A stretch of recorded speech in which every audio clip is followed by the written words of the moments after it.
I'm Tom Krebstakies. I'm the sales manager for Asahi Kasei Bioprocess. I'm responsible for the sales here in Europe, but also Asia.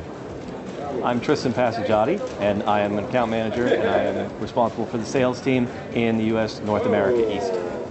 So we have been often asked what are the major trends for the next 5 to 10 years or even beyond. And this is not an easy question to answer, but what we see is definitely that there's a high demand on drugs which need to be developed, and there are a huge number of 300 candidates now in clinical phase, and that means we need to be able to scale up the process and produce larger volumes to have the amount ready for the market.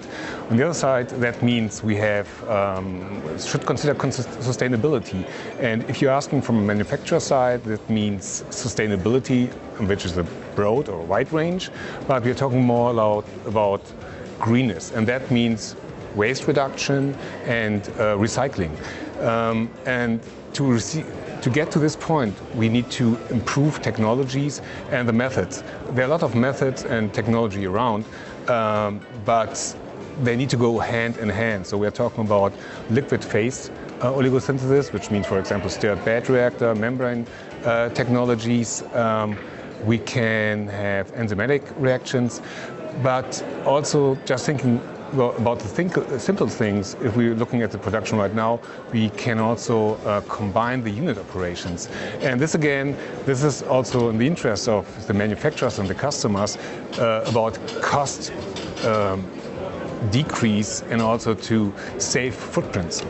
So to your point about combining unit operations, and one of the ways that Asahi Kasei is bringing that forward is through our combined approach with our equipment, combining oligosynthesis with C&D, and C&D for cleavage and deep protection as an automated platform, as well as the UFDF and TFF for filtration and concentration steps, and also combining the chromatography and purification if that ends up being the final step in the procedure.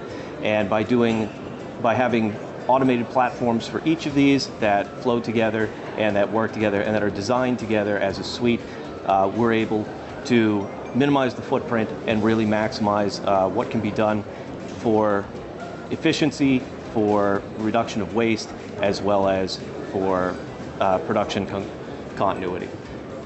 You're right, but I guess we could also go one step back when talking about sustainability. So as mentioned, there are a lot of new technologies outside, but none of them have reached now a commercial stage. So just looking at us, we are focusing on solid phase synthesis.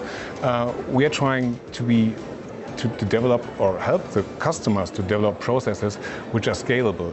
And if these processes are scalable and very thoughtful from the beginning, of course they have a benefit because of the efficiency. So that means looking at the synthesizer, for example, what we are looking at is really to minimize the recirculation volume, and we're thinking about a 4-core design. That means that we can scale up from a point to the next scale or even down, considering the same ratio between line sizes and the pumps and also all the instruments we are installing. So as we discussed before about automation, I think one of the most integral parts of our technology is our automated software platform, Ocelot, which is unique in that it is completely ubiquitous across our entire product line. So it's not just relegated to the oligosynthesis, but it's also the same software package that you're going to see on your chromatography system, your buffer prep systems, and basically anything in our automated catalog. And the flexibility of our software being throughout our entire product line, but also the user interface, and that's something that I think we really try to highlight in our software, is that it's intuitive software that operators can be trained, and if they've been trained on one system with one functionality, they can translate a lot of those skills to our other systems. They have the functionality there, they have versatility across the platform, and they also have a simplified training and a simplified approach that is intuitive and easy to use. So that means essentially that we are talking about process intensification. So driving the efficiency by using improved technologies and also using new methods. So the approach should be really to to a little bit go away from linear production, maybe convergent production. That means we have hybrid technologies. And again, also to your point, like combined unit operations, this will also drive the efficiency. When we are talking about bringing systems together, this will reduce the footprint, but also will reduce the amount of buffers we may need. And this is then going back to sustainability. And a big thing you mentioned with us a lot, but in general also is the digitalization and using the AI in the future. So this will be also driving the efficiency and the benefit for the production, but also sustainability as well. Absolutely, and to that point, I think that segues nicely into anticipating what the future needs of our customers will be.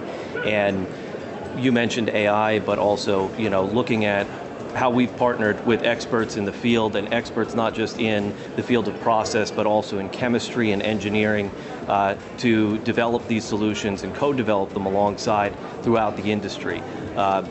Keeping our finger on the pulse as a company is, part of our core strategy to both identify new and emerging technologies, new modalities, and possible new applications, but also examining existing technologies and seeing how those can be optimized, how those can be reworked, or how those can be integrated into some of these newer processes and newer technologies, so that we can bring those therapeutics to market faster, more efficiently, and more sustainably, as you said.